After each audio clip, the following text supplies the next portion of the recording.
Yang Caturatna, Guru Buddha Dharma dan Sangha, Om Gruliensen City Home. Saudara-saudara Dharma yang berbahagia, terimalah salam kasih dalam Dharma, Namo Buddhaya.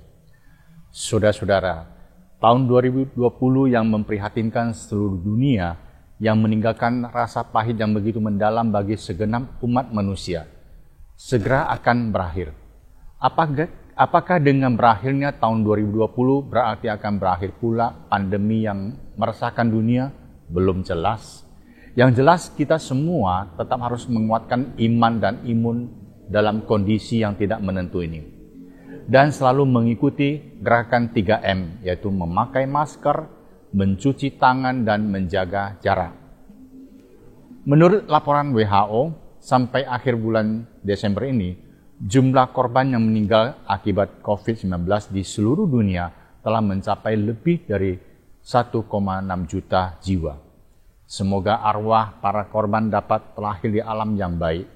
Dan semoga melalui doa-doa yang dipanjatkan oleh seluruh umat dunia lewat kepercayaan masing-masing, sebagaimana mantra tara peredam wabah yang terus-menerus dirapa oleh umat Chen Focung di mancanegara, akan segera meredam bahkan melenyapkan wabah virus ini dari permukaan bumi. Amitofo. Saudara-saudara, hari ini tanggal 27 Desember 2020. Saya masih ingat 16 tahun yang lalu, tanggal 27 Desember tahun 2004. Waktu itu hari Senin. Habis sarapan, saya bersama almarhum Pandita Yudianto berada di sebuah hotel di Singapura sedang menunggu mobil umat datang menjemput ke Bandara Changi, hendak terbang kembali ke Jakarta. Kami baru saja selesai 1 minggu memandu upacara pertobatan Kaisar Liang yang diselenggarakan oleh salah satu wihara Chen Focung di Singapura. Waktu itu melalui TV yang di hotel, kami sedang simak sebuah liputan berita. Berhubung signal sangat buruk, baik gambar maupun suara di TV kurang jelas. Samar-samar kami sempat menyaksikan sebuah bencana alam yang telah menghanyutkan banyak korban. Kami masih mengira mungkin mendekati penutupan tahun sehingga stasiun TV setempat menyajikan kilas balik film dokumentasi peristiwa lama. Maklum zaman itu meskipun sudah ada telepon genggam belum secanggih sekarang, yang setiap saat dapat sharing peristiwa yang terjadi di belahan dunia mana saja dalam hitungan detik melalui media sosial. Saudara-saudara, begitu tiba di Indonesia, baru sadar bahwa 1 hari sebelumnya, tanggal 26 Desember 2004, sebuah bencana mahadahsyat yang sangat mencekam telah melanda umat manusia yang berdampak buruk pada 14 negara di Asia Tenggara. Jumlah korban yang tewas dalam sekejap mata mencapai 230.000 jiwa. Ya, gelombang raksasa terjadi setelah gempa bumi ini di bawah laut sekitar 100 km sebelah barat pantai Sumatera. Pusat gempa ada pada kedalaman sekitar 30 km di bawah dasar laut, yang disebabkan salah satu lempeng kontinental bergeser ke bawah lempengan yang lain. Kekuatan gempa saat itu mencapai 9,1 skala Richter. Merupakan gempa terbesar kedua dalam 100 tahun terakhir. Tahun 1960, sebuah gempa bumi di Chili tercatat berkekuatan 9,5 skala Richter. Saudara-saudara, edisi Ceramah Dharma sebelumnya kita berbicara tentang bencana yang berhubungan dengan elemen api. Kali ini kita akan membahas tentang bencana yang berkaitan dengan elemen air. Memang manusia tidak akan hidup tanpa air. Namun jika air mendadak muncul dalam kapasitas yang amat besar, bencana yang mematikan pun akan terjadi. Baik, kita kembali ke topik pembicaraan. Beberapa hari setelah kejadian bencana tsunami 2004 yang mencekam seluruh dunia, saya pun sempat berangsur-angsur terima beberapa telepon dari rekan-rekan Chen Focung mancanegara. Ada yang dari acarya, biksu, pandita, dan umat. Mereka dengan nada prihatin menanyakan kondisi di Indonesia. Banyak di antara mereka yang kurang memaham letak geografis Indonesia. Mereka tahu saya menetap di Jakarta, tapi mereka tanya, apakah saya baik-baik saja? Lalu ada seorang acarya yang sering datang ke Indonesia bertanya, bagaimana kondisi di Provinsi Aceh sekarang? Apakah ada tempat ibadah Chen Fo Chung atau umat Chen Fo Chung di Aceh? Nah, pertanyaan ini yang mengenai sasaran. Saya menjawab, sementara beberapa lokasi di Aceh luluh lantak dan tidak diperbolehkan orang luar masuk ke Aceh kecuali tim penyelamat. Kalau tempat ibadah Chen Fo Chung di Aceh tidak ada. Tempat ibadah yang paling dekat dengan Aceh berada di kota Medan. Itu pun masih berjarak cukup jauh dari lokasi bencana. Lantas, apakah ada umat Chen Fo Chung di Aceh? Nah, ini yang membuat saya teringat. Betul, ada seorang umat Chen Fo Chung menetap di Banda Aceh, ibu kota daerah istimewa Aceh. Namanya Pak Saryono. Istri dan anaknya berada di Jakarta. Pak Saryono sendiri sehari-hari membuka usaha di Banda Aceh. Saya baru sadar saya tidak menyimpan nomor HP umat ini. Padahal sesekali kalau ia pulang ke Jakarta akan mengajak keluarganya menghadiri upacara ritual di VVBN. Saya pun sangat prihatin atas kondisinya sekarang. Bersyukurlah beberapa hari kemudian istrinya Bu Susan yang menetap di Jakarta menelepon saya. Pembicaraan dalam telepon cukup lama, namun saya kurang jelas apa yang telah terjadi pada suaminya. Yang terdengar hanya isak tangis yang pecah berulang-ulang dengan nada suara pembicaraan yang kurang jelas. Setelah cukup lama saya menenangkan hati Bu Susan, akhirnya saya baru jelas kondisi suaminya. Dan hari ini saya masih bisa menutur kembali kejadian ini dengan lumayan jelas, karena pada awal Januari 2005, saya sempat menulis naskah liputan tsunami untuk magazine Enlightenment di Taiwan. Pak Saryono membuka toko bahan bangunan yang cukup besar di Banda Aceh. Beberapa hari menjelang hari Natal 2004, gudangnya yang sempat kedatangan stok barang baru beberapa truk.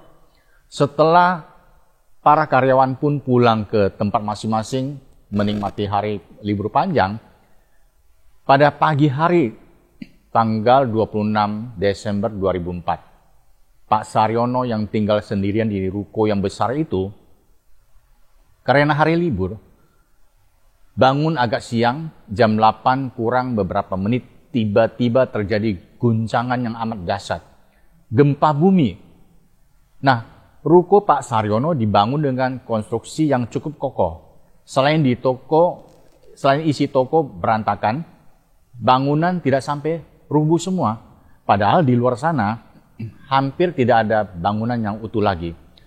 Pak Saryono bermaksud ke kamar kecil. Tiba-tiba terdengar suara yang amat mendesak di dekat telinganya. Cepat kabur. Ya sempat tertegun. Di ruko yang besar ini tak ada siapa-siapa. Suara ini dari mana? Cepat kabur. Karena suara yang kedua sudah terkesan membentak. Juga khawatir akan terjadi gempa susulan, ia pun segera lari secepat mungkin ke garasi, membukakan pintu dan dengan cepat masuk ke dalam mobil tancap gas menuju jalan raya. Ternyata di jalan raya sudah penuh dengan warga yang kebingungan dan ketakutan. Pak Saryono segera melihat satu hal yang aneh. Warga yang memadati jalan raya tanpa ada yang memberi komando, baik yang berkendaraan maupun yang berlarian, rame-rame dengan kecepatan tinggi menuju satu arah yang sama, yaitu menjauhi pantai. Pak Saryono yang berada di dalam mobil mau tak mau mengendarai mobilnya searah dengan langkah warga. Tiba-tiba ia mendengar pekikan histeris di belakang mobilnya. Ia segera melihat di kaca spion. Ya ampun, jauh di balik kendaraannya tampak dua kapal besar dengan kecepatan tinggi menerjang ke arahnya. Seolah-olah mobilnya dikejar oleh kapal. Ia sempat mengira dirinya sedang dalam mimpi. Mana mungkin kapal besar mengejar mobilnya yang berada di darat. Namun setelah ia melihat dengan jelas di bawah kapal bukan lagi daratan, tapi ombak laut yang bergulung-gulung yang disertai banyak sampah. Dia segera sadar Kota Banda Aceh bagian barat yang garis pantainya cukup panjang sedang digulung ombak raksasa. Maklum waktu itu orang rata-rata belum mengenal istilah tsunami. Pak Saryono spontan teringat adik lelakinya yang juga menetap di kota yang sama. Ia segera tancap gas menuju rumah adiknya. Setibanya di rumah adik yang melihat adiknya sedang kebingungan di depan rumah, rupanya adiknya sedang mencari 4 anaknya yang masih kecil. Melihat ombak laut terus menelan ke segala penjuru kota, Pak Saryono segera turun dari mobil dan menarik lengan adiknya masuk ke rumahnya yang berlantai 4. Dengan susah payah mereka lari ke lantai 2. Adiknya bermaksud mau turun lagi untuk mencari anaknya. Ternyata air pun dengan cepat sudah mulai menerjang ke lantai 2. Mereka jatuh berkali-kali sambil menaiki tangga menuju lantai 3. Baru saja berhenti ambil napas, air pun sudah naik ke lantai 3. Tak ada pilihan, mereka segera naik lagi ke lantai terakhir, lantai 4. Ruangan di lantai 4 agak lega, tidak ada kamar. Ya, ada beberapa jendela yang ditutupi jeruji anti maling. Pak Saryono tahu rumah adiknya berlantai 4. Artinya lantai 4 adalah lantai terakhir. Kalau ombak tidak memberi ampun, mereka pun berdua akan tamat di lantai 4. Nah, ini rasanya kok mirip dengan korban bencana yang terkurung di lantai kelima pada ceramah edisi yang lalu. Bedanya yang itu bencana api, yang ini bencana air. Saudara-saudara, bersyukurlah akhirnya air terhenti di mulut tangga lantai 4. Mereka selamat. Sementara itu mereka melihat beberapa orang yang sempat terapung di luar jeruji jendela, yang mana permukaan airnya setinggi jendela lantai 4, sempat mengacung-acungkan tangan minta tolong di luar jendela. Namun mereka pun tidak bisa berbuat banyak.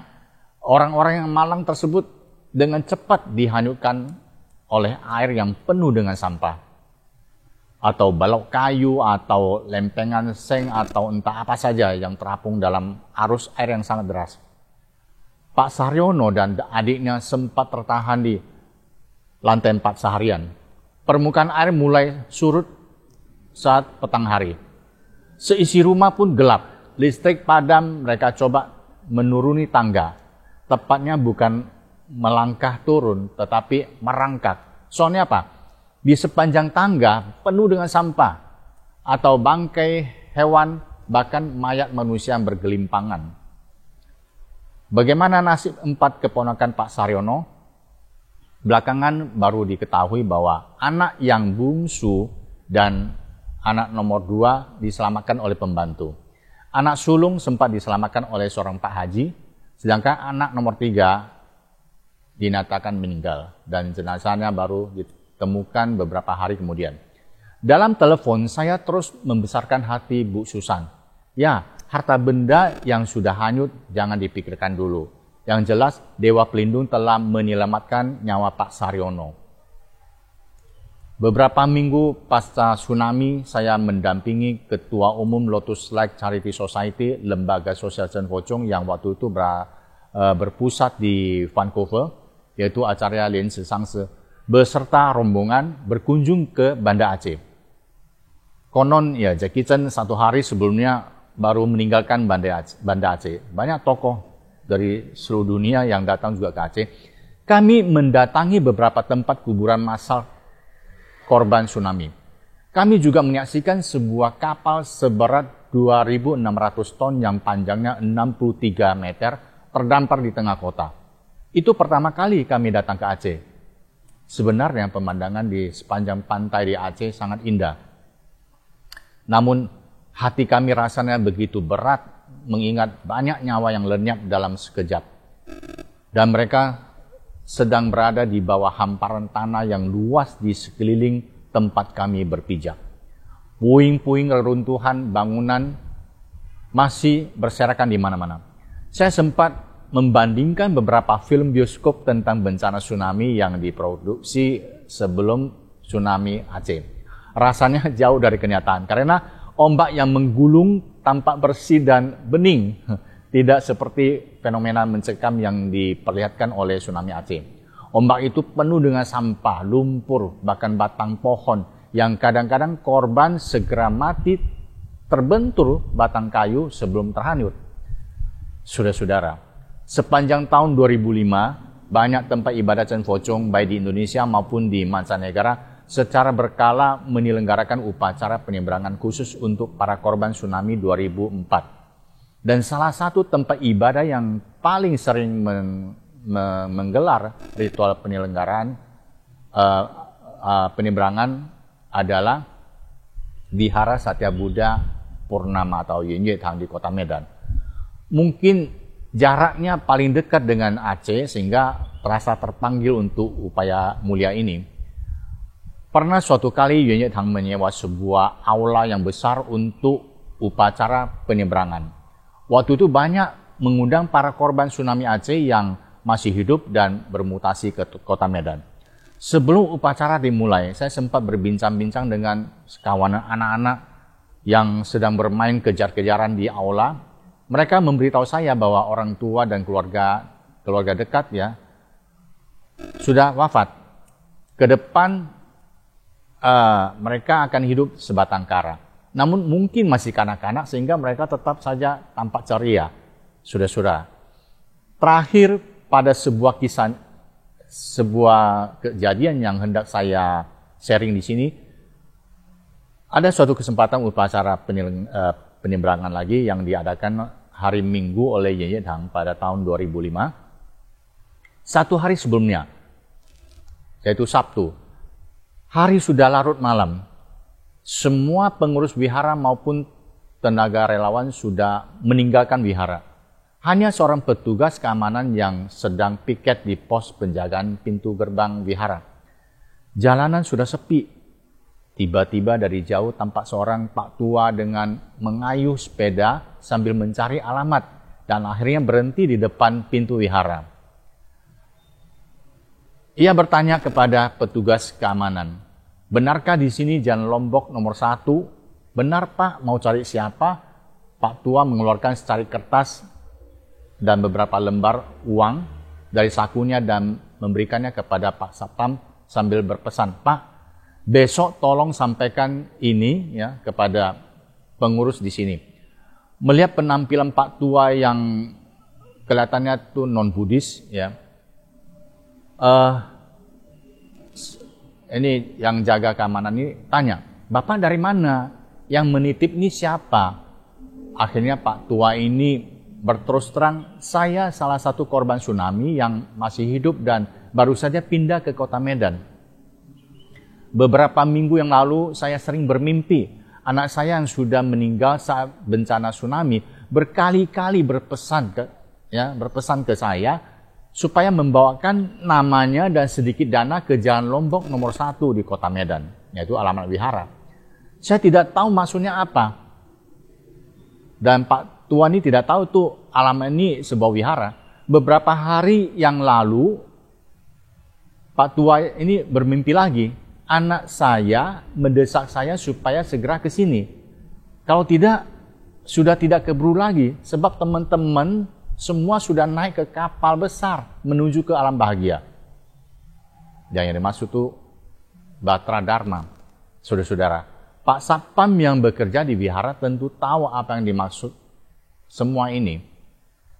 Nah, upacara ritual yang diadakan di tempat ibadat Chan Focong di mana saja memang sangat menjanjikan. Baik bagi mereka yang masih hidup maupun yang sudah mendahului kita, akan selalu memperoleh jalan terang menuju kebahagiaan. Saudara-saudara, semoga semua makhluk senantiasa teguh pada serada masing-masing dan tekun berdoa. Om Mani Padme Hum.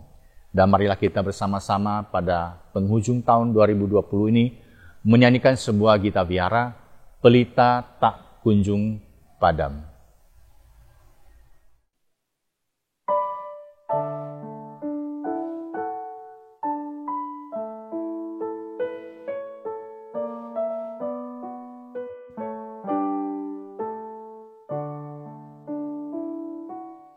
Pelita Dharma ternyala oleh Sang Gotama menerangi jalan hidup umat manusia. Sekalipun Sang Gotama telah parinibbana, cahaya pelita Dharma takkan kunjung padam. Kini di hati kita pun memiliki pelita menerangi alam semesta yang kita cinta. Biarkanlah cahaya Dharma tetap menyala. Demikian mudah berada di hati